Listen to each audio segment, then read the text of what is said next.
Good morning, and good morning to our viewers, listeners out there. Today is Sunday, our leader of the opposition Sunday morning presser. My name is David Lee, and I'm a member of Parliament for Pointe-a-Pierre. I'm joined this morning with my colleague, my esteemed colleague, the Honorable Senator Wade Mark, who will be giving us a presentation after I have presented here this morning. Let me get straight into my presentation this morning, and then after Mr. Mark will join me. And I want to welcome the media that is here today this morning. This morning, in my short presentation, it is really to continue the story about this heartless government and uncaring lack of concern that this Prime Minister Rowley and his government has shown towards the families of this Paria tragedy that took place. And I think it would be in 1 month's time, sometime in the latter half of the third week in February, that we'll be celebrating, not celebrating, but we'll be 2 years that this tragedy took place. I think it was on the 25th of February, 2022. So we are just coming up onto 2 years. What we witnessed in the Parliament on Friday at Prime Minister's question time was another heartless display by Prime Minister Rowley and his government. On Friday the 26th of January, it's something in the standing order, the second session in the month. It's called Prime Minister's question time. And I had filed a question along with other colleagues on Friday. And part of the standing orders in the Parliament is that the Prime Minister is supposed to get up and respond to questions that are approved by the Parliament of Trinidad and Tobago. These questions that we pose are then, we pose it and we send it to the Parliament. The Parliament approves these questions, and the Prime Minister must answer these questions. So we had filed 7 questions on Friday, and all 7 were approved by the Speaker of the House and the Parliament. And one of the questions I had filed, coming out of the Commission of Inquiry report that was laid by Prime Minister Rowley, I think it was laid by Minister of Energy Stuart Young, a week ago, coming out of the report, this 525 page or 501 pages report, and I went through the entire report.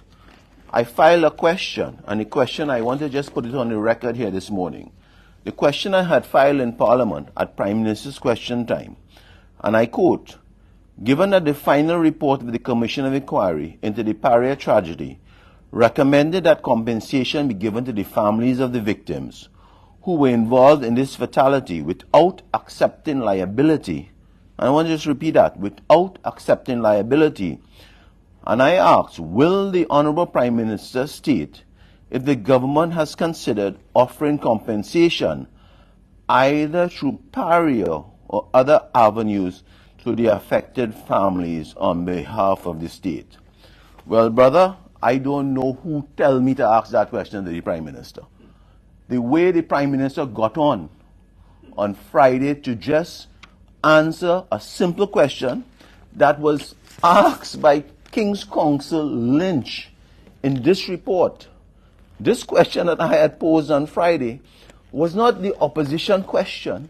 It was not David Lee question, the Member of Parliament of Pointe-a-Pierre, that this disaster happened.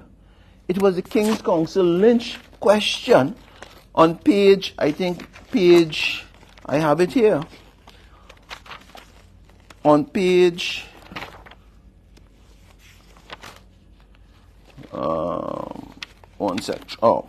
page 284 of the report. And in that part of the report is called the treatment of families. The treatment of families. And that part of the report, recommendation 39 by King's Counsel Lynch, his recommendation or the Commissioner's report recommendation And I want to quote it. They state in Recommendation 39, lastly, in situations where families have had their loved ones and breadwinners snatched away from them in circumstances such as these, meaning the tragedy, or any tragedy, real consideration needs to be given to assisting the families in the immediate aftermath of the incident to help them with the financial burden that they have been catapulted into. This does not have to involve any admission of liability, merely the recognition that the family of those who have died or who have been seriously injured may need help. That is not David Lee's question, and it is not the opposition's question. It is a recommendation in this report by King's Counsel Lynch. And it is part of the report from page 281. And I asked the media to look at those pages 281 to 284, and it is under the heading Treatment of the Families. So I had asked that question. Well, God help me for asking that question. God help me for asking that question. And the Prime Minister went all over the place on Friday in responding to that simple question. And the question we would have thought would have been that they were trying to assist the families in some sort of financial assistance, either through negotiating with the families' lawyers, with the state lawyers or even the cabinet lawyers to come to some agreement. And as Commissioner Lynch had put it, you do not have to accept liability at that point in time. Now, Commissioner Casey Lynch is a well-respected lawyer, esteemed lawyer, well-experienced, and he was chosen by this same said government. I think on record, Commissioner Lynch had said he's well, he's known to the present Attorney General. It is there reported in one of the dailies before. So it is not the opposition pick of Casey Lynch. It is the government's pick of Casey Lynch. And Casey Lynch, I want to put it on the record, did a fantastic job along with the other commissioner in producing this 501-page report. And it cost the taxpayers over close to $16 million, this report. So we would have thought that on Friday, at Prime Minister's question time, the Prime Minister would have come simply, given the circumstances, given the sensitive situation, and have given us a better response. And everything turned old mass after that. So before I want to get into my presentation, so I just wanted to lay the groundwork there about what happened on Friday. And I want to say, in response to, when I laid the question, and I want to quote, this is the Prime Minister's, in Prime Minister's question time, and I quote, Mr. Deputy Speaker, because the Speaker of the House had recused herself, given that we were talking about Paria. Mr. Deputy Speaker, I quote, this is not a matter for the government of Trinidad and Tobago to just jump in. Now, he was referring to jumping in because I asked about compensation for the families. And I want to say, Trinidad and Tobago, these are the brazen, blunt words of the Prime Minister on Friday. When we in the opposition demanded to know in Parliament if government will be assisting the families of Paria victims, given the recommendations I have said from Commissioner Lynch in the Paria Commission of Inquiry final report. Trinidad and Tobago, what we witnessed in Parliament on Friday, was not the actions of a callous government, but it was a Prime Minister shutting the doors of government in the faces of 4 families who have been living a nightmare for the last 2 years. On Friday, we witnessed a Prime Minister essentially using our Parliament to reject the pain, suffering, and hardship of 4 families whose loved ones perished while doing work for the state. As a member of Parliament for Pointe-a-Pierre, from the very start of this Paria tragedy in February 25, 2022, I have been calling for compensation for these families. That is why at Friday's sitting in the House of Representatives, based on as I said, the recommendation in the final report, I asked the Prime Minister the question. Any caring, compassionate Prime Minister who valued the lives of citizens, who understood the importance of their office, and simply understood common kindness, would have responded by telling the nation how they intended to help the families. Instead, what did we get as a nation?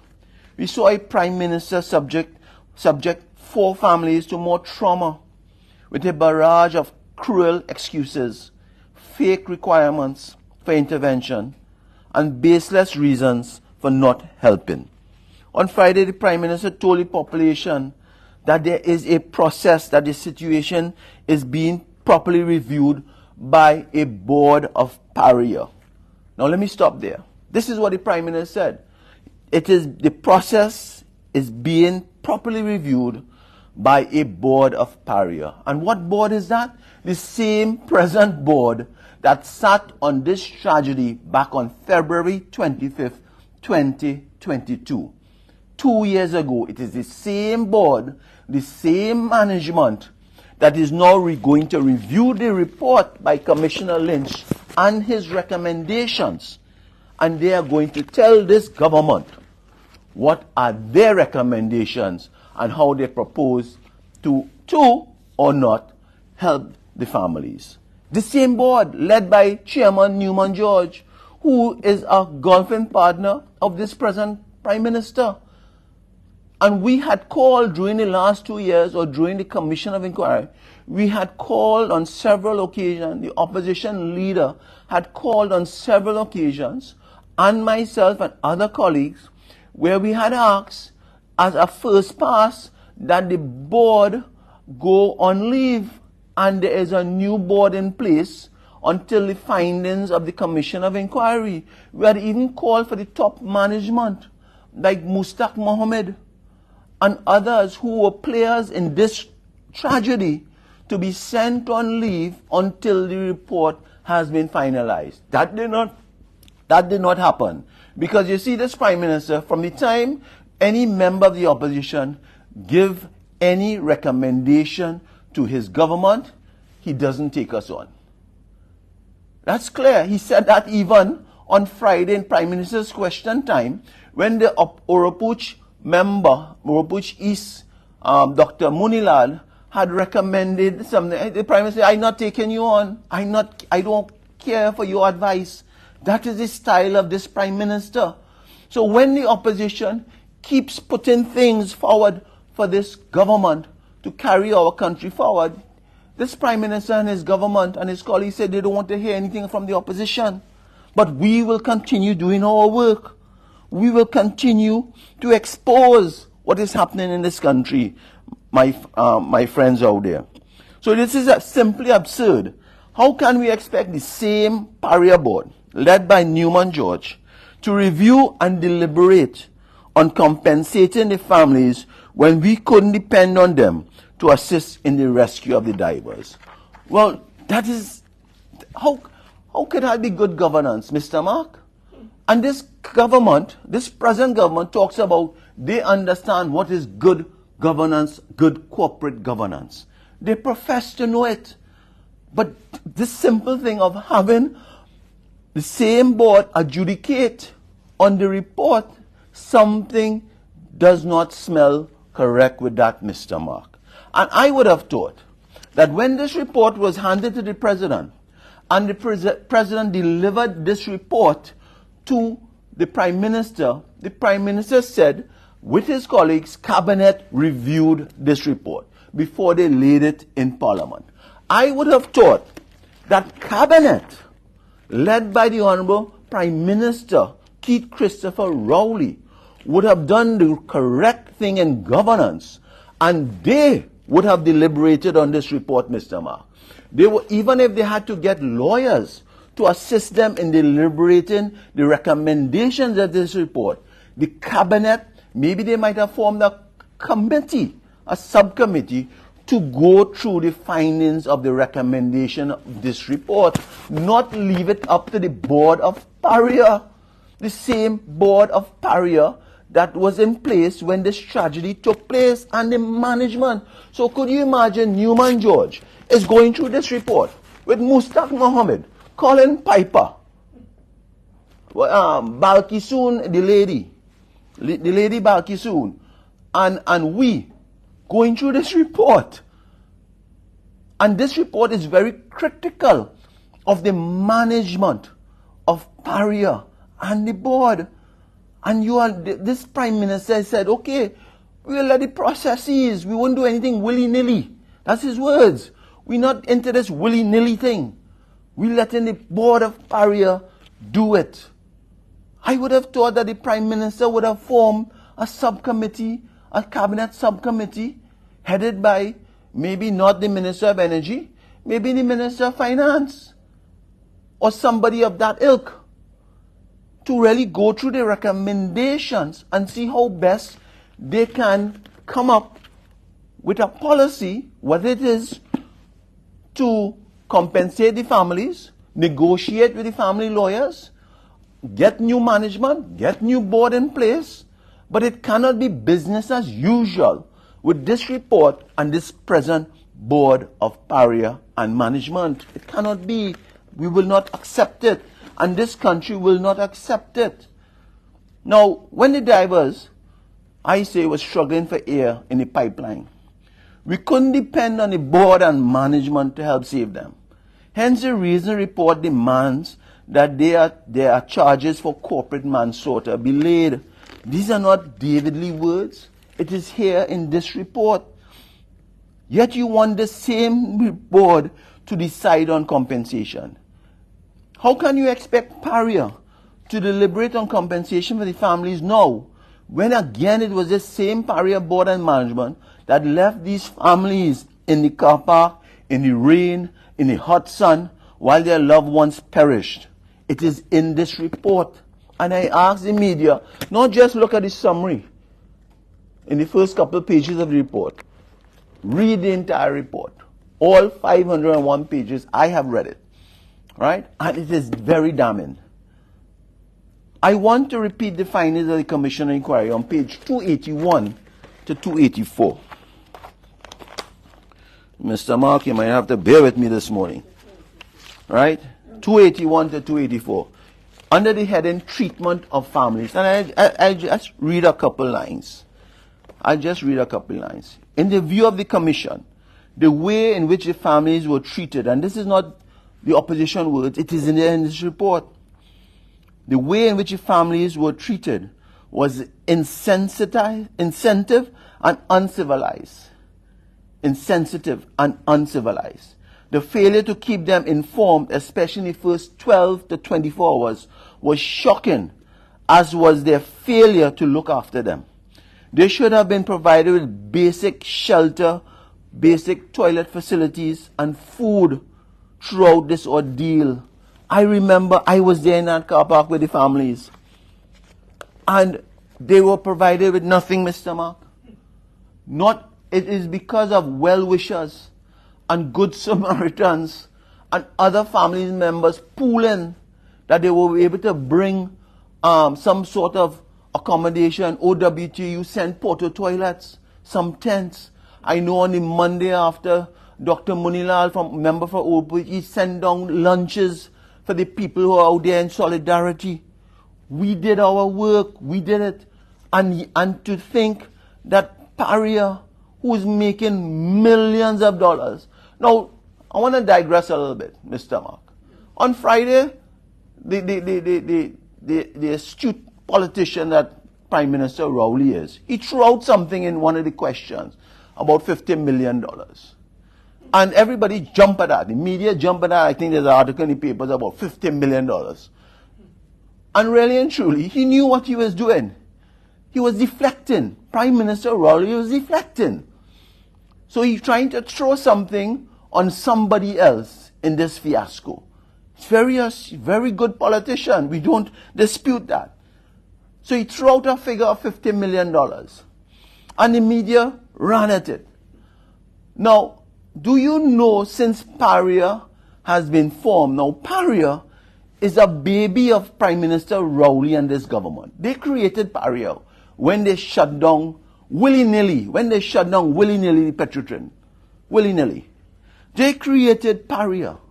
Now Paria, all Paria is supposed to do, Mr. Ma, is that they purchase fuels for our country at a price. They have a monopoly. They sell it to all the gas stations in Trinidad and Tobago, and maybe some CARICOM colleagues they sell to. So they buy fuel, they sell the fuel at a gas station, they make a profit. Very simple.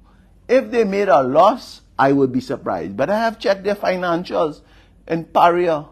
As at, Mr. Mark, you'll be shocked, as at September 2022 in retained earnings, Paria has recorded nearly over $600 million. In 2022, the same year that this tragedy took place in February. So when Dr. Rowley throws out a $50 million, somebody get $50 million, he should also be telling the country that Paria is very profitable, over $600 million. So that they are in financial good hands to assist these families, Mr. Mark. All right? So, again, the Prime Minister wants the country to believe that the Paria board, who ill-treated these families during this crisis, will suddenly help them. The Prime Minister's decision to simply allow this present Paria board to remain in place and deliberate on the findings of the Commission is not only, in our view, reckless and irresponsible, but is cemented in helping protect his friends at Paria.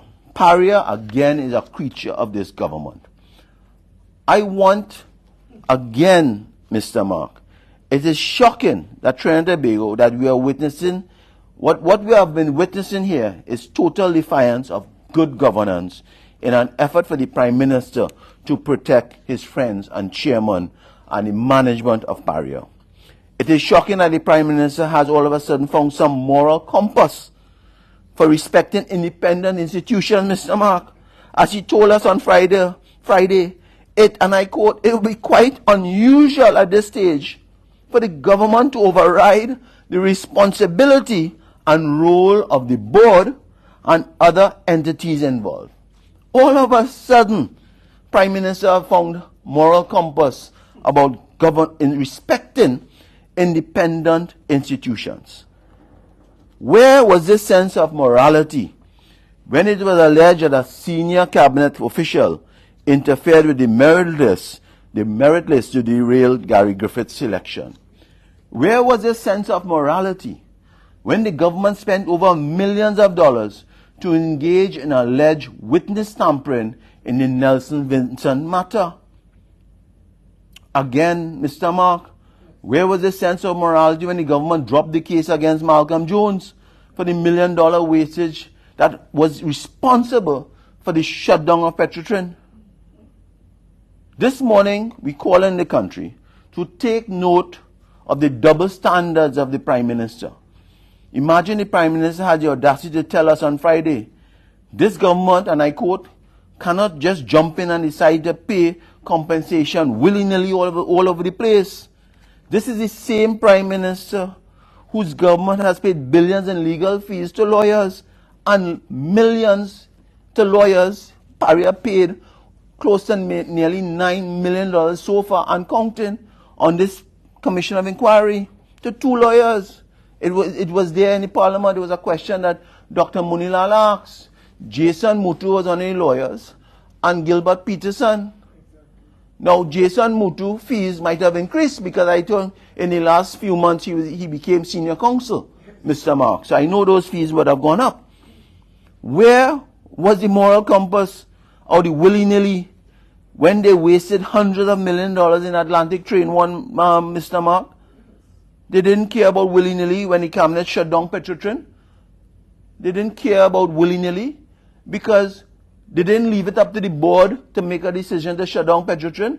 The Prime Minister Rowley and Stuart Young, and I think Franklin Can at the time, God rest his soul, made the decision to shut down Petrotrin. They didn't leave it up to the board because if you remember, what was the last chairman? Wilfred Esmide. He was shocked when they shut down Petrotrin. He was shocked because they had a restructuring plan in place. But now, when 4 families are struggling to survive financially, we hear about willy-nilly. On Friday, the Prime Minister tried to hide his government's heartless decision of not helping the families behind the Companies Act. He told us on Friday what are they inviting us to do? to jump in over a state company and make compensation from the government? How is that going to be done? That is absolutely misleading from the Prime Minister. The country must not fall for that political, I have some words but I won't say it. The people of Trinidad and Tobago must understand that the failure of this government to provide these families with a single form of assistance has nothing to do with legal processes. It has nothing to do with the Company Act, and it will not even interfere with the liability of the parties involved. So, in conclusion, Mr. Lynch, I think he did a fantastic job in that report, and I really hope that Prime Minister Rowley or his cabinet get some good sense prevail and they move that board, that report from that board, or even in putting an interim board led by a new chairman to adjudicate and to review the Commission of Inquiry's report, Mr. Mark. The Prime Minister has a national duty to act on PARIA because the taxpayers have spent over 22 inquiry so far. Close to 16 million for the commissioners and close to 9 million just alone on PARIA legal fees. The Prime Minister has a duty to ensure employees such as Colin Piper no longer being paid by taxpayers. And I raised that question, and I want to raise that question, Mr. Mark. We are asking through this media conference, press conference this morning, is Colin Piper still employed at PARIA in the position that he's still at his senior position when this tragedy took place? Is he still employed and funded by the taxpayers of this country? We want to know that. We want to know whether Mustaq Mohammed employment contract was renewed recently along with Colin Piper. We want to know that. This government must come clean. The Minister of Energy must tell us that. They must tell us that. Because it cannot be business as usual, Mr. Mark. It cannot be business as usual. When, Mr. Mark, I want to throw your mind back in 2021. We had a tragic situation where in Maraval in Rookery Nook, 3 children perished in a fire. It was heart-rendering. It was sad. And within days, the Minister of Housing, and I'm very happy for the families, the Minister of Housing at that time was Penelope Beckers, a very good politician and leader, responded by saying an agency home was going to be allocated to them. And we are happy for that. That is how a government should operate. Because we did it when Kamala Persad-Bissessar was in government. Whenever they had a crisis, whether a house burnt or she had Dr. Munir as the housing minister ensuring that they get some sort of allocation or a new home when tragedy took them. And we are not seeing it demonstrated by this Prime Minister in the same way. So we are saying that these families should have gotten something. They should have gotten something. Now, what is interesting, Mr. Mark, and I know for a fact, that PARIA has been trying to do a PR job recently. So they have engaged UWI to do a survey to see and the survey basically saying, tell us what are the hardships being suffered by the families and the fence line communities due to the shutdown of Petrotrin. So they are trying now, I don't know if election is in the air, Mr. Mark, but PARIA has now engaged a consultant to come up with a survey of what is the hardship that is taking place to families since the shutdown of Petrotrin. They have also, what they have done in the last few months, they have been giving out school bags without any books, with their logo PARIA throughout Pointe-a-Pierre. Now, that is hundreds of dollars, hundreds and thousands of dollars. And you would have thought that as a first pass, they would have ensured even the books of the children of these families, the divers, they would have taken care of that without any liability, as something as simple as that. So, ladies and gentlemen, I have some other matters I want to go on to. All right, quickly. I know my time is I don't want to take up too much time from Mr. Mark. So that is what I wanted to say about that inquiry. And, you know, these are not our words in today's papers. You have Budram, who is a survivor, is saying the PM showed no sympathy when he responded to our question on Friday. There's something that happened on the papers today, and I want to just touch a little bit on it. And you see, again, it's the willy-nilly aspect of this government. On today, in one of the dailies today, it's called the Orange Grove Solar Farm Eclipse. Young says, focus on Brechin Castle as government using land for a different project. Now, what this is about is a renewable solar park called the Lara project. Again, it's the willy-nilly of this government. All right? So they have been talking about solar farms in 2 areas in Trinidad and Tobago for the last 3 to 4 years. And it's called the Lara project. One is in Orange Grove, in my colleague, the member for St. Augustine, on lands that UWI is assigned. And the other farm is in Windsor Park in Pointe-a-Pierre constituency. This government doesn't even know that that second farm is in Pointe-a-Pierre constituency. They see the word Brechin Castle and they think it's in Coover South, but it is in Windsor Park in the Pointe-a-Pierre constituency. Now what I have been told, Mr. Mark, is that BP is very upset with this government because the government now has told BP, we're not doing any solar farm in Orange Grove anymore. After BP has spent millions of design work in the Orange Grove area, millions of dollars in the Orange Grove area, they have sent out a company who have sent out design work. The company is from UK. The company's name is, I think, Geotech or something like that. I have the right name, I'll get it just now. And BP is now asking whether or not this government is serious about renewable energy.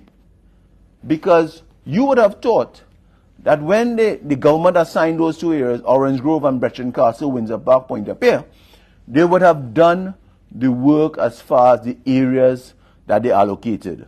And BP would have thought so, and now BP has spent millions on design work that is now going up in smoke.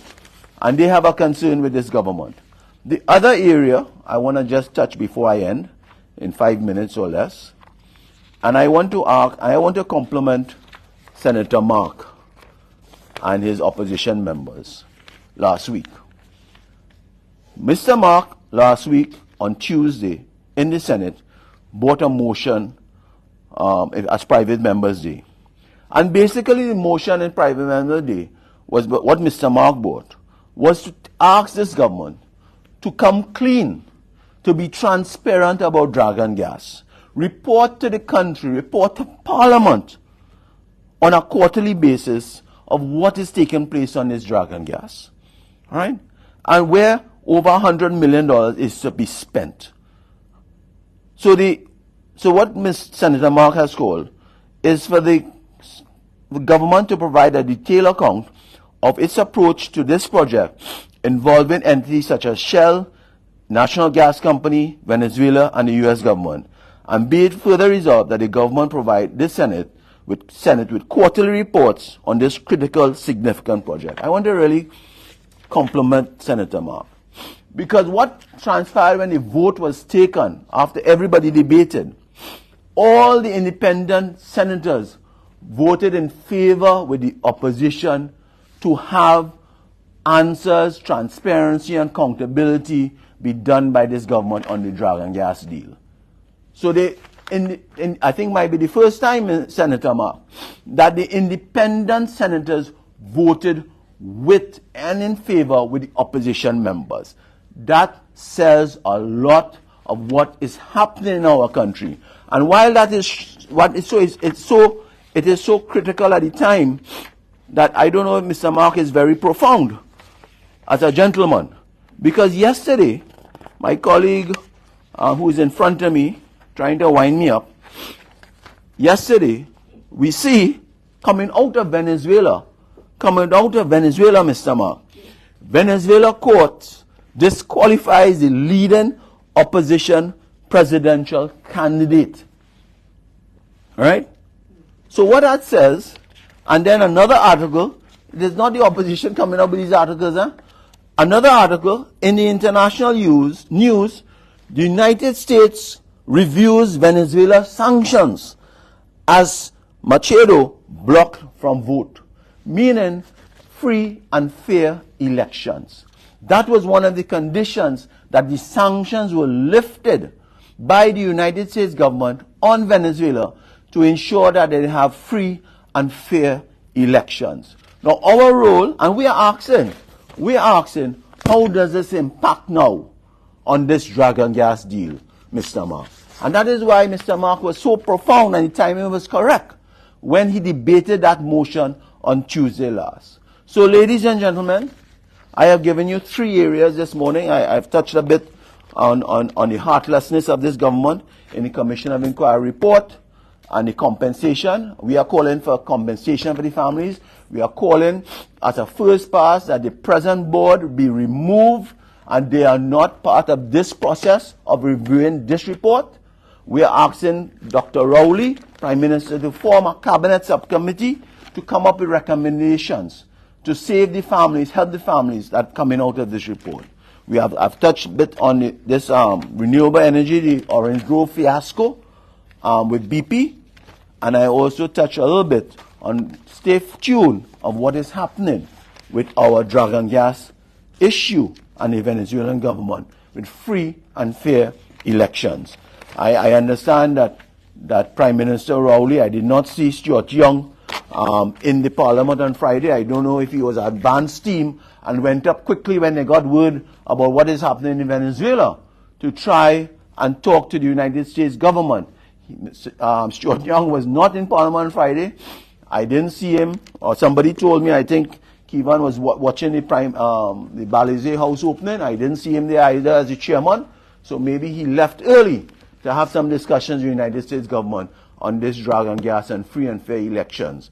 So with those few words, I want to pass over to my esteemed colleague and profound Senator, the Honorable Wade Mark. Thank you so much. Thank you.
General elections before the end of 2024. Well, we say to Dr. Rowley, bring it on. We are ready for you. You want to call a general elections? Snap. We are ready. This morning, I would like to raise 2 issues. One deals with the circulation of counterfeit $100 notes in our country. And then the second area we like to look at is what I would like to describe as a sellout of this country's national patrimony by this reckless and kleptocratic P&M administration. And therefore, the whole issue of the sale of the 56+% of CLICO shares in MHIL is an area that we would like to explore and analyze for the people's and in the people's interests. Now, members of the public and members of the media, we have been informed that there is a major counterfeit racket currently taking place in Trinidad and Tobago. And $100 bills, I should say, are currently in circulation. Population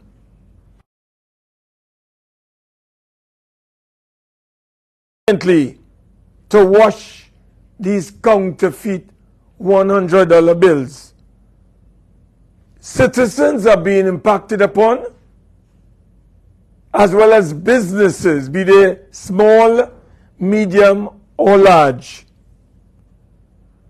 It is our understanding that the banks are also involved, the commercial banks, because citizens have extracted counterfeit notes from the commercial banks as well. Now, this is a very serious matter, and the government has remained silent after spending hundreds or maybe tens of millions of dollars in the new polymer currency, which is supposed to be plastic and unbreakable. So this is a matter that is of grave concern to the citizens of this country, and we call on the government to launch an immediate investigation into this matter, even if it means soliciting external expertise into this matter, so we can get to the bottom of this counterfeit conspiracy that we are facing at this time. So we call on the government of Trinidad and Tobago to intervene. We call on the governor of the central bank, the commissioner of police, to intervene in this particular counterfeit currency that is having obviously a negative impact on the people of our republic, especially small people, individual citizens, small businesses, medium-sized businesses, and as I said earlier, even large businesses. So we call on the government to intervene and to take charge of this particular development and give the country some reassurance, and most importantly, get to those criminals who are involved in this counterfeit racket in our nation. Now, members of the media, members of the public, I would like to begin by addressing another important issue. I think my colleague David Lee talked about the government, we calling on the government to come clean on the Dragon Gas deal. Well, we are calling on the government, led by the Prime Minister, to come clean on the recent sale of the 56+% shareholding of CLICO in MHIL. This amount of shares, or these shares, I should say, were sold to Consolidated Energy Limited, which is a subsidiary of the Proman Group. So we are asking the government to come clean.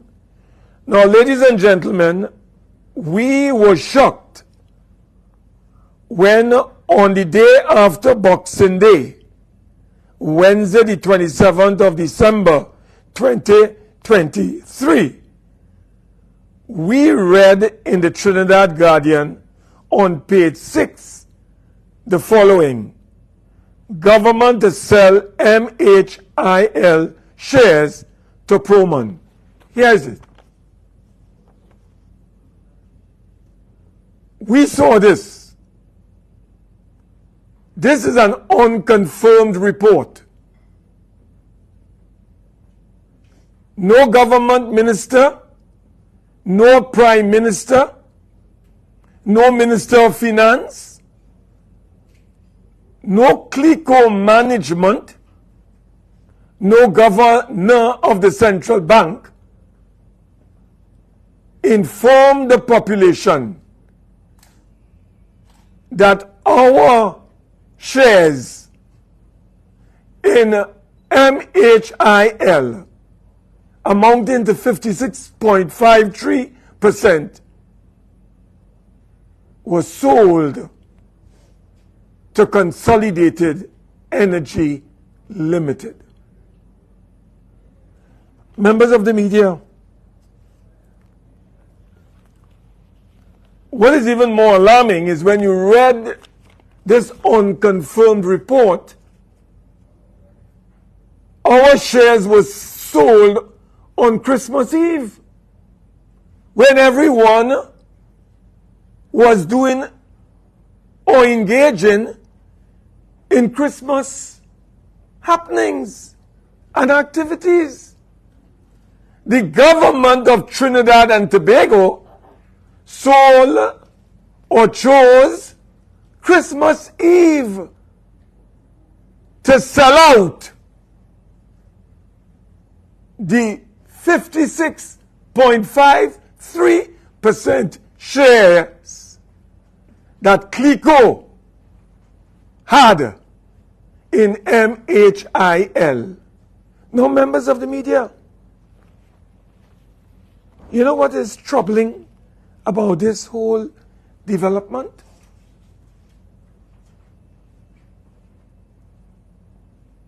The minister in the Ministry of Finance, one Brian Manning, came to the Parliament in responding to a motion, a matter on the motion for the adjournment that I brought on behalf of the incoming UNC administration on this very matter of this MHIL and what the government was going to do with those shares, because we were being told that Consolidated Energy Limited, which I will now refer to as the Proman Group, had bought those shares. So we brought this matter to the Parliament. That is the incoming UNC administration.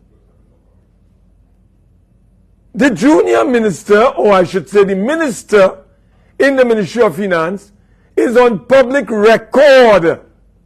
I have the record here, if you wish to see it. He told the Parliament, he told Trinidad and Tobago, and he told the world in January, I believe, of 2023. No, it would have been in June, my error, in June 2023. You know what he told the world and he told the Parliament? He said that CLICO By the way, members of the media and members of the public, the government and the people of Trinidad and Tobago own 49% shareholding or has 49% ownership in CLICO. Remember this, sir? We own 49% of CLICO. So what were we told? We were told by Mr. Brian Manning that they offered for the third time, it was offered to that company called Consolidated Energy Limited, a subsidiary of the Proman Group. Because there is something called the shareholders agreement. And in that shareholders agreement, the Consolidated Energy Company that owns 43% of MHIL had the right of first refusal. That simply means that if you are going to sell, if CLICO is going to sell its shares, it must offer those shares firstly to Consolidated Energy Limited, which is a subsidiary of the Proman Group based in Switzerland. The CLICO management, executive management, offered those shares to Consolidated Energy Limited in 2017. Follow this carefully. In 2017, they did not take up those shares. Maybe they claim those shares were too high. The price, rather, for those shares were too high in 2017. So they didn't buy. In 2018, it was again offered to Consolidated Energy. We are told in this document, which I'll share with you, it's a central bank report, Kirk, that is, the central bank is compelled under the Central Bank Act, when it took control of CLICO, to apprise both the courts, the high courts of Trinidad and Tobago, and the Parliament of what was taking place with the sale of CLICO assets. It's a central bank report. We were told in this report that a second offer was made in 2018, but it was withdrawn. But we never knew why it was withdrawn. But it was withdrawn. And then this is where Mr. Brian Manning comes into the picture.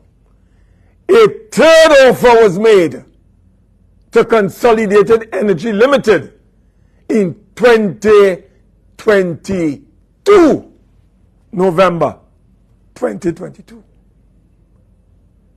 Mr. Manning is on record as saying the Consolidated Energy Limited wanted to adjust the offered price. And they raised all kinds of extraneous matters, quantities, conditions, and prices which were outside the scope of the agreement. So what did the government do, Dr. Lee? What did the government do? CLICO owns those shares. So what CLICO did? CLICO then offered the shares to who? They offered the shares to the government. Which agencies in the government? Corporation Sole. They offered Corporation Sole 19%. And they signed off via sale and purchase agreement and transfer forms. That was in January of 2023. Then they offered in February NIF 17%. NIF is a National Investment Fund company. It's a state enterprise, 100% owned by the government. They offered them 17%. NIF accepted. Sign off sale and purchase agreement. Sign off transfer forms. That is what is on the public record. The only qualifier at that time, coming from the lips of the minister, was that the share register to make this thing legal and proper and to transfer everything properly to both Corporation Sole and NIF. They had to update the share register. That was outstanding. That is what he told us in the month of June. So we were shocked when we read this, because we were told, the last thing we were told by the minister in the Ministry of Finance was that Corporation Sole had bought 19% and NIF had bought 17%, which makes it 36%. Now you may ask, why 36% if they own 56.53%? The simple reason is that the government passed the Insurance Act in 2018, and that Insurance Act prohibited CLICO from owning more than 20% of any company outside of insurance and the financial services sector. That is why, under the law, CLICO had to dispose of 36%. So, here it is. They had to dispose of 36%. They sold this thing to, or they offered it, I should say, to this company called Consolidated Energy Limited. Well, that was previously. But in this instance that I'm making reference to, it was sold to Corporation Sole and it was sold to NIF. So we were quite surprised that come December the 27th, we understood that the government had sold not only the 36% that they were lawfully permitted to sell in accordance with the Insurance Act, but the government and CLICO is, government owns 49% of CLICO. They sold the entire 56.53% shares to Consolidated Energy Limited. Members of the media, you have to understand what is taking place with our patrimony. I want to refer you to page 68 of the December 31st, 2022 audited financial statements of CLICO. On page 68, we have valuations. What are the valuations? The valuations on page 68 reveal the following. At the end of 2021,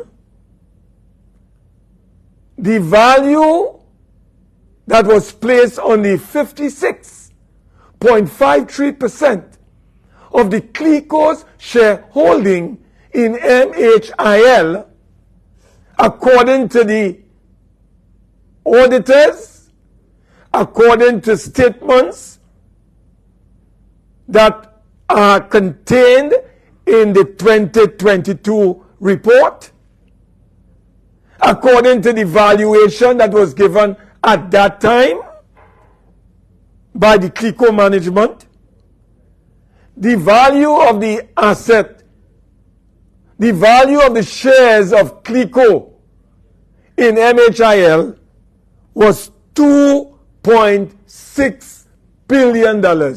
Members of the media, I wish to repeat this number because this figure is very important. If you have to understand this jigsaw puzzle that we are trying to put together, let us try to connect the dots. So we are told at the end of 2021, the value of the asset of the 56+% is $2.6 billion. Come 2022, we are told by CLICO management that, you know what? The value of the assets of CLICO is now $2.283 billion. Let me repeat that. In 2022, the value is $2.6 billion. And in 2022, based on some valuation report, they claim they received from some Charles River associates, it went down to $2.283 billion. The auditors, KPMG, reported on page 4 of their 2022 report, that is the audited financial statements and report of CLICO, a difference of $323 million. And nobody can explain how an asset in 2021 valued at $2.6 billion all of a sudden dropped to 2.283, and the auditors on page 4 raise a red flag. And you know what was the difference, Kirk? $323 million. So the government and CLICO have questions to answer. Why did you sell the people's assets at an undervalued price? That is the question that has to be asked. And you know what is even more important that we need to pay attention to, Kirk? It is our view that this valuation is flawed. Bear in mind, members of the media, I want you to follow me carefully. You see this report? This is a central bank report. They have been providing the parliament with this for years. You know who were the valuer of the MHIL shares before 2018? A reputable company called Duff and Phelps. They are the ones who have been valuing the asset, the shares of this company called CLICO, the shares of CLICO in MHIL. And they had it at 2.6. 2.6. Come 2018, a lady comes on the scene, becomes executive chairman. Her name is Claire Gomez Miller. And from 2018, 2019, 2020, 2021, into 2022, the auditor was forced to submit a qualified opinion. You know why? When the auditor requested information to justify the valuation that was put to this particular asset, given the share ownership of 56+%. You know what they told the auditors? That there's a contempt of court order in existence. And that prohibits them, CLICO management, from sharing with their auditors the techniques and the unobservable inputs that were used to determine the value of the asset of CLICO amounting to 56 plus in MHIL. And they did that, Kirk, in 18, in 19, in 20, in 21. But come 22, that order disappears. No mention is made of that order in the report of 2022. Where it is, we don't know. Ladies and gentlemen, members of the media, we searched the notes. We went to this report here. We can't find it. So where is this order from the court? The minister came to the parliament and the minister said that this contempt of court order was under appeal. We cannot find that document. We don't know who are the parties involved. We don't know who brought contempt, the order to stop providing the auditors with the information that was required.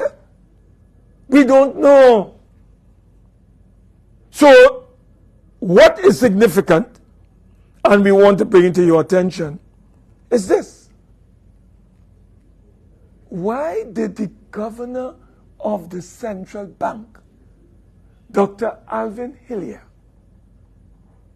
allowed 5 consecutive qualified opinions to go unanswered? Why? We don't know. We don't know why he has done that. And what is even more important here is that the Prime Minister, in responding to a question from Dr. Munilal last Friday, David, indicated that the value that is sold our 56+% shares in MHIL to Consolidated Energy Limited amounted to $337 million, which is equivalent to 2.28 billion TT dollars. But you know what was even more strange, David? For the first time, we saw in this document, this newspaper article, where it is stated that technocrats from the Ministry of Finance was able to convince Consolidated Energy Limited to pay a dividend of $10 million US. So here what is going on.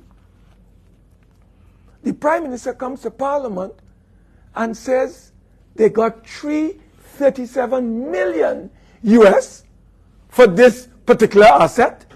He goes on further to say that they got an additional $10 million US as dividends.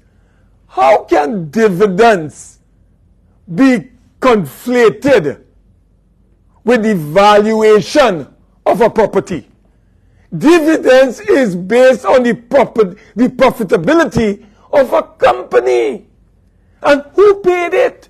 Was it the Proman Group or was it MHIL? No clarification on that whatsoever.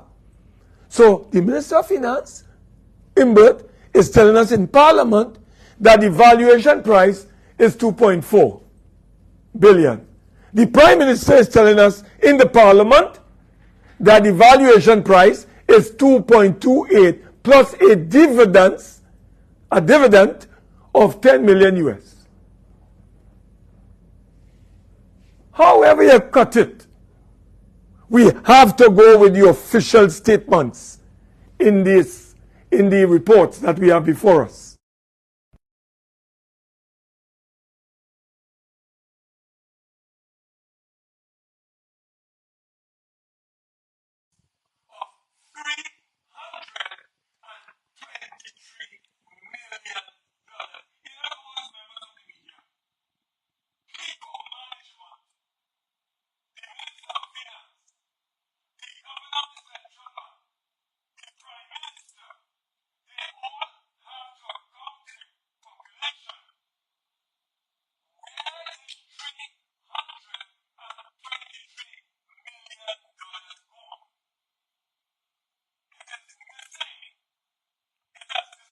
into thin air. So they have to account. And I made the point earlier that this valuation that they claim was conducted by one Charles River Associates, and the Prime Minister was boasting of the experience of this company. But you know what is strange? In the central bank report, no mention is made of Charles Rivers Associates valuation report. None. No mention is made in the audited statements, financial statements of CLICO at the end of 2022. The governor of the central bank made no mention of Charles River Associates. So the question is, where is that valuation report that was produced by Charles River and Associates? It did not come to us in the parliament. We didn't see it. No mention is made in the report sent by the governor to the parliament. And the last report was at the end of December 2023.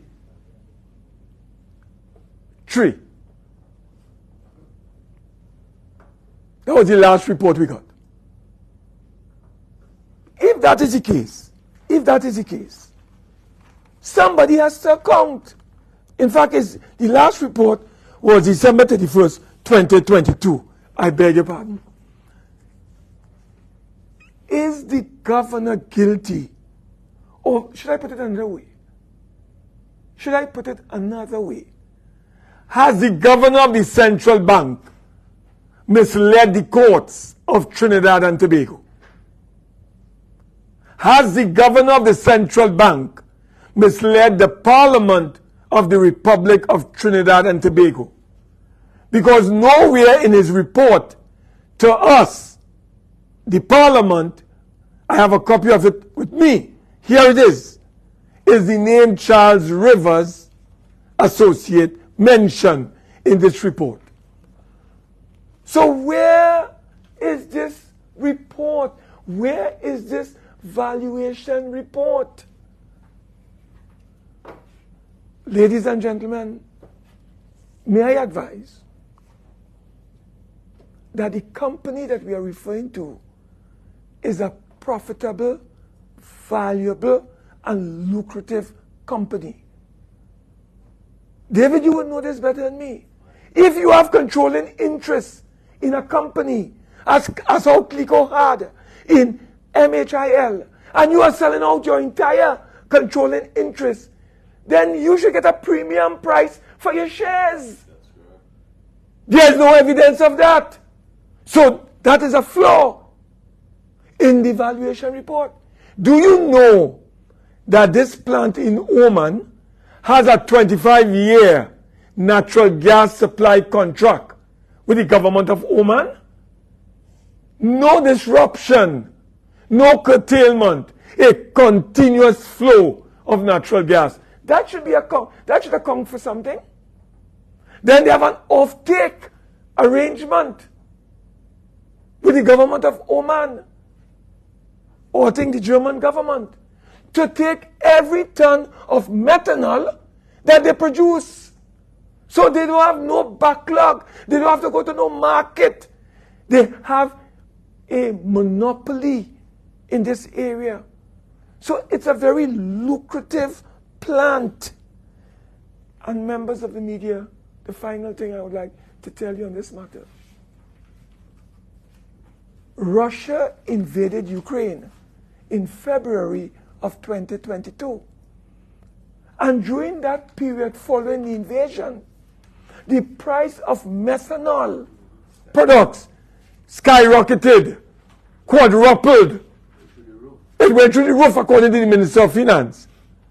So you want to tell me, David, that the value of the asset of the shares of CLICO, which was 2.6 billion in 2019, in 2020, In 2021, all of a sudden it went down to 2.283 billion. The same year, methanol prices increased fivefold. The value of the asset, the value of the shares, supposed to go up. But you know what happened? It went down by $323 million. Listen, CLICO management, you have to answer. You have to answer to the people of Trinidad and Tobago. Where is that $323 million that the auditor talks about that is missing? Missing in the sense that there's a difference between 2.6 in 2021 and 2.83 in 2022. You have to account for that. And the Prime Minister has another question to answer. Prime Minister, did you have an audience with the CEO of Proman, of the Proman Group at the Diplomatic Center sometime in 2022? And if you did have a meeting with Proman, what did you all discuss? We call on the Prime Minister to produce all the official notes of that meeting, if such a meeting was held. And let us tell the country who else was in that meeting. Was Minister Young in that meeting? Let us know. Who else was in that meeting? And also, Mr. Prime Minister, you and Stuart Young flew to Switzerland in September 2023, David, when you had raised that point? That's right. 2023 or sometime around there, you went to Switzerland. What did you go to Switzerland to discuss with the Proman Group? Did you go with any public officials? Did any public officials accompany you? Mr. Prime Minister, we demand that you produce for public consumption all the official notes of that encounter with Proman Group in Switzerland. So we want two sets of public notes from the Prime Minister. The one at the Diplomatic Center and the other one in Switzerland. You must be like Caesar's wife, above reproach. And in this instance, we have some issues that we want to bring to the attention of the nation. Mr. Prime Minister, Minister of Finance, CLICO Management, Governor of the Central Bank, if you all have nothing to hide, we are demanding this morning that you produce on your website immediately the following documents. The people need to get the following documents so that they can understand what has happened with their CLICO 56.53% shares in the MHIL. 1. We are demanding, David, that they produce immediately the shareholders agreement. We want the shareholders agreement to become a public document immediately. We are demanding a copy for public consumption of the sale and purchase agreement. That's the second document that we are demanding that the government make available. We are also demanding a copy of the valuation agreement between the parties. We demand that. If you have nothing to hide, and if you are committed to transparency and accountability, produce the valuation agreement. we are demanding that the Prime Minister produce and the Minister of Finance produce the valuation report. You said that you employed a gentleman or a company by the name of Charles River and Associates. We cannot see any report. We cannot see any reference to Charles Rivers and Associate. So if you have that report, Mr. Prime Minister, we demand that you table it on your website immediately so the public can have access to it. We want a copy of we want all transfer forms that were involved in this sale between Corporation Sol and CLECO. NIF and CLECO. We want all the transfer forms. And we want it between Consolidated Energy Limited and CLECO Management. And most importantly, we want the contempt of court order. If there's a contempt of court order, we are asking you to make it available to the public. We have tried, David, and we cannot find that contempt of court order. So we want the Prime Minister to release the contempt of court order. These are demands that we are making, and most importantly, the elephant in the room. The government must tell the people of Trinidad and Tobago whether you have received the $1.1 billion that CLECO owes you, that you are supposed to receive, so that CLECO can be freed to go and do whatever it wishes to do, and release it release CLECO rather, under 44D of the special emergency powers of the central bank. Can the Prime Minister, can the Governor of the Central Bank, can the management of CLECO, can the Minister of Finance tell Trinidad and Tobago whether the $1.1 billion that is owed to the taxpayers have been received, and when it was received? We need to get that information urgently from the government. And members of the public,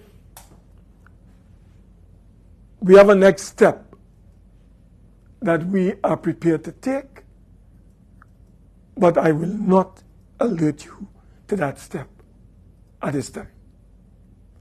We are calling on the government to make these documents available to the public immediately, urgently, and swiftly, if you have nothing to hide. And I want to issue a word of caution to former politicians who seem to be involved in this transaction, to be careful. To be very, very careful. We are seeing them all over the place. We are seeing them making statements all over the place. We want them to be very careful. Because you can be easily become part and parcel of a situation that has serious consequences. This is a warning and an advice at the same time. Members of the media, I think that this situation warrants action, because I would not like to believe, in closing, that there is a massive conspiracy with a lot of persons and organizations being complicit in this conspiracy to deliberately undervalue the shares of CLECO in an effort to give away that asset to Consolidated Energy Limited. I would just like to say, as I wrap up, I want to leave this with members of the media. You see this?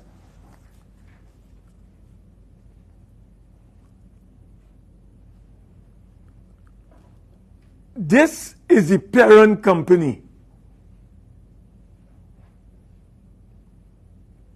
Proman, the Proman Group.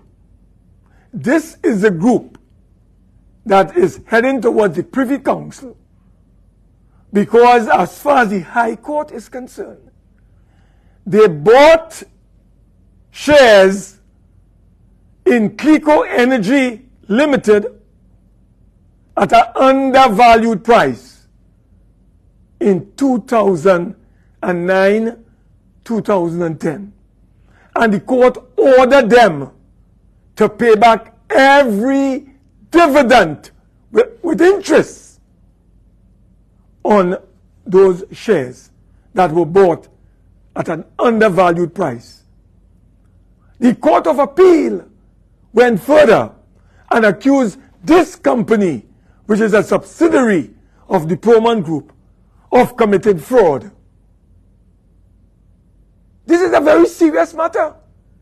And that is why the government of Trinidad and Tobago had to be extremely careful in their negotiations with this company, because they have court documents that speaks to the issue of this company being involved in undervaluing of shares. And the Court of Appeal has accused this company of being involved in fraudulent activity. I say no more. This is a very serious matter. And we need answers from the government. We accuse no one so far. We have asked questions, we have raised issues, and everything I have said here today, there are documents to back up everything I have said. Everything. I am using factual data in order to submit my case for the public of Trinidad and Tobago. I now call on the government. I want to say in closing, Cleveland, without a vigilant opposition, this matter, without a vigilant opposition, this matter would have gone unanswered. This is an unconfirmed report, you know. The first time we learned that they sold the 56.53% Clico shares to Consolidated Energy Limited was when the opposition, the incoming UNC administration, raised this in the parliament last week, Tuesday. That was the first time we knew that the government and Clico management had officially sold our shares to this group called Consolidated Energy. And the other time we got to know about it was when the Prime Minister spoke in the Parliament on Friday. So had the UNC not been vigilant, had the incoming government of the people not watchful, they would have sold out our assets and we would not be the wiser. That is why we have called on the government to produce all those documents that we have called upon them to produce, so that every man, woman, and child would be able to determine whether this was a fair deal or whether it was a crooked deal. We need to get to the bottom of this matter. Ladies and gentlemen, I would pause. I want to apologize for taking so long. I have so much data and information on this matter. I can go on for the next 2 hours on this matter. It is so deep and so profound. So I'll pause at this time, and through the media, we have David Lee is here with us. I am here. Any questions that you wish to raise, any issues you wish to clarify, please feel free to do so. we are available to answer your queries and your questions. Thank you, Senator Mark, for that insightful MHIL issue. And I know, Mr. Senator Mark, as you rightly said, you can go on for a few more hours because this is a very critical matter.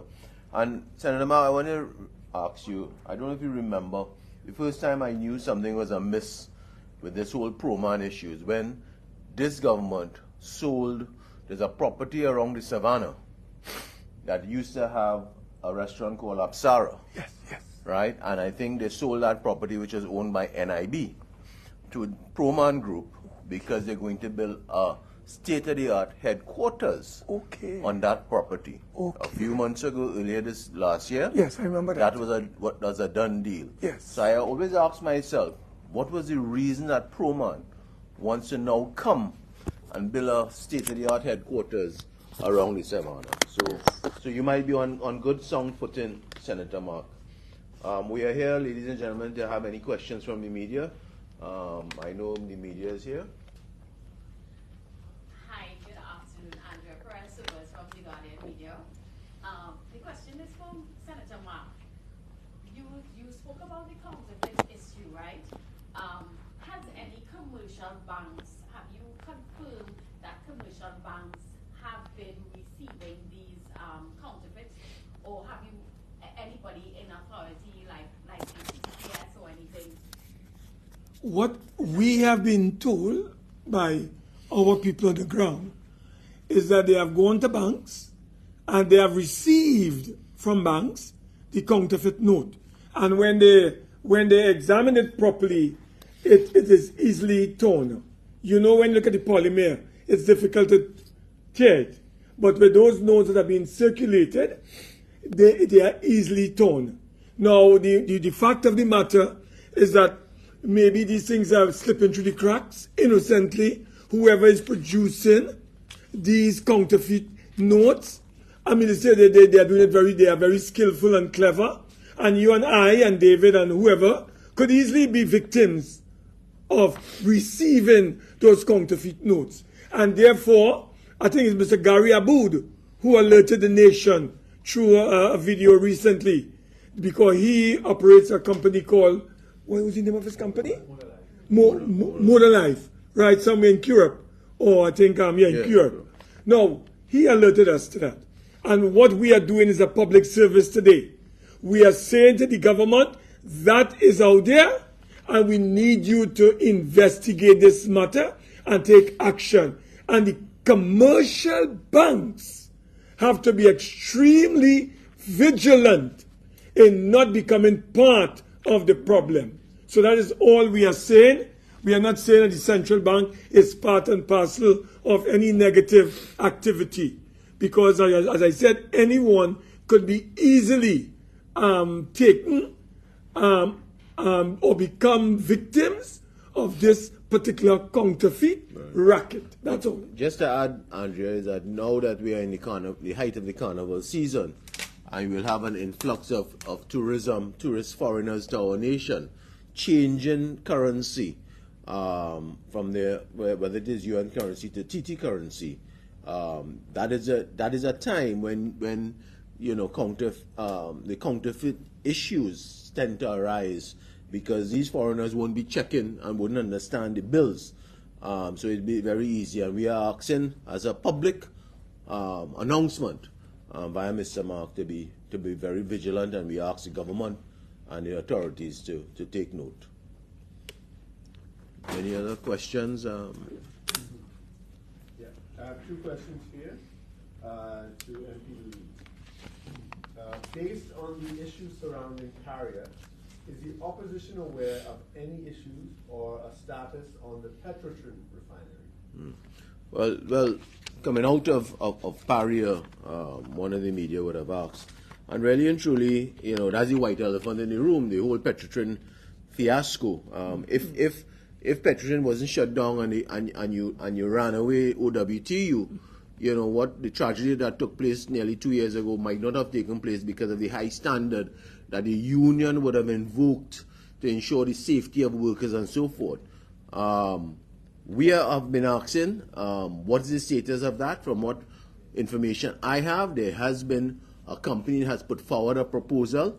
Again, it is on the desk, I think, of the Minister of Energy, and it's languishing there, and we hopefully, we might hear something from the Minister of Energy as you raise it now, and so we will see, what takes place to come in the next couple of months. Okay, one other question. Is the opposition of the view that it is the government who should lead the implementation of compensation for the families through a cabinet subcommittee? Well, I made that in my presentation this morning. We are not in agreement with this present board adjudicating on that Commission of Inquiry report in respect of even whatever recommendations are there, even as far as compensation or even from safety issues, because it cannot be business as usual that is being continued at Paria under the same present board and management. So I have called, the opposition is calling that maybe the Prime Minister sets up a subcommittee of cabinet to come up with recommendation in a fair and equitable manner for the families the divers who lost their lives in this tragedy, because it happened in one of our state companies, a company that is very profitable based on the financial statements that are there in the public's domain. It is there. So I really hope that, Mr. Mark, we don't see like what happened with a company called EFCL, education company, that this present company wound up to avoid paying contractors whatever outstanding liabilities that they owed contractors. I really hope that doesn't happen. Yeah. May I just say, in closing, that NIF 2, the minister has floated. The question here, David, is this. You have a lucrative asset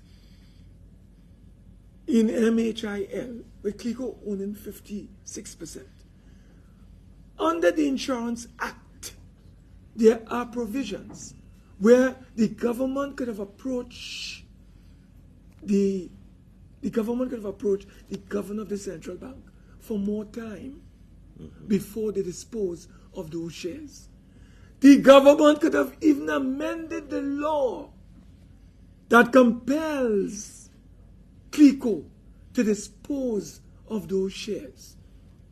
Why did the government not exercise those options so that the people of Trinidad and Tobago could have used the assets of CLECO's shareholding in MHIL to back up NIF 2, so that you will have, for instance, bonds being issued at a really high rate of interest, because this company called MHIL is a profitable and valuable company, and the asset is only going to grow and expand. Why did the government choose to sell out to foreign interests the entire 56.53 and leave CLECO naked with zero, and leave the people naked with zero, and leave the country naked with zero? Why, Dr. Rowley? Why, Mr. Imbert? Why, Governor of the Central Bank? Why did you all not think about putting CLECO's shares in the hands of the people through NIF 2 that the minister is promoting? That is a point I just want to add to that. Excellent point, Mr. Mark. I really hope as we come to an end of this morning's presser that the media, we have raised several critical areas to the media. I think what Senator Mark might have to do a motion, again a private motion, calling for transparency and accountability and come clean with the population on this whole MHIL share issue. And maybe again, we're hoping that given your powerful motion that was brought this week, that the independent senators will vote once again with the opposition when it comes to accountability for the country. So before I end, there are two issues. Simple. One is we would like, on behalf of the opposition and myself and Senator Mark, we would like to congratulate our West Indies cricket team for winning a resounding close fight in Australia. It was very, very good, man. Very good. Congratulations, that West Indies can win yes, that man. Test match. So very good, I think we are even 1-1. We are even 1-1, and we look forward to the next Test match. Right? Excellent. And before we end, to the media who is here, Andrea, tomorrow evening from 6 p.m., the opposition leader and her team will be hosting our second anti-crime meeting. Will be held at the Naparima Boys College Auditorium from 6 p.m. We will be in South San Fernando tomorrow, Senator Mark. We will have a bumper crowd. We have a great setup panel. The moderator will be led by the opposition leader, the Honorable Kamala Persad-Bissessar. So we had our first meeting in St. Joseph in La Jolla. Tomorrow we'll have our second anti-crime meeting in San Fernando at the Naparima Boys College Auditorium at 6 p.m. So we ask you, come out and hear, come out and lend your voice in our anti-crime discussions that this government, led by the Honorable Keith Christopher Rowley as Prime Minister, does not want to meet with the opposition to have any discussions on crime. So we have taken it to the people of Trinidad and Tobago. Before we close, I do not know if you heard Kevin or my brother David, that when the Prime Minister addressed his Balize House crowd yesterday, he talked about he want to resign, he want to leave politics, or he want to retire and join his wife who has just retired and so on. Listen, if that is what he said, we say good riddance. We want the Prime Minister to go earlier. He has committed, and his legacy of shame, he has established a legacy of infamy, and his legacy is one of bloodshed. Would you believe that under 9 years, under his watch, close to 5,000 citizens of this country have been murdered? And he thinking about retiring? Listen, we want the Prime Minister to leave, and he wants to call a snap election. We say bring it on. Okay, Mr. Mark, thank you again. So thank you for listening to us this morning. Again, tomorrow, as I said, we'll have our anti-crime meeting, and later in the week, we'll have another presser. So stay tuned. Thank you so much for viewing. Good morning and good evening. Have a blessed day. Thank you.